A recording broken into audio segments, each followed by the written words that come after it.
I should have been there for my father. And the more I cried, the more I felt anger and hatred for my mother and my stepfather. When my mother found out that she was left with nothing, she started flipping the tables and started screaming, asking why she wasn't left with anything. It was clear that my mother only cared about my father's assets, and not for him. I decided to leave my hometown and cut ties with my mother and her mister. I decided to move to my father's beach house, where I would try to start over.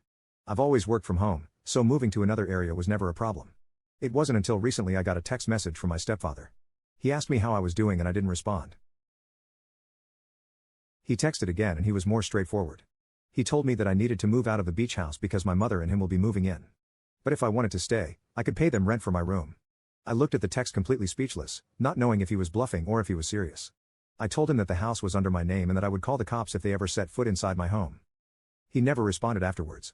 I thought that was the end of it until a couple weeks later, and I had gotten a notification from my phone while I was out grocery shopping that there was motion near my driveway. I opened the app and saw both my stepfather and mother stepping outside their vehicle as they continued to unpack their belongings. My heart sank, and I immediately felt anger inside me. I decided to call the cops ahead of time and told them that I had people trespassing my property. By the time I had arrived, the cops were also there.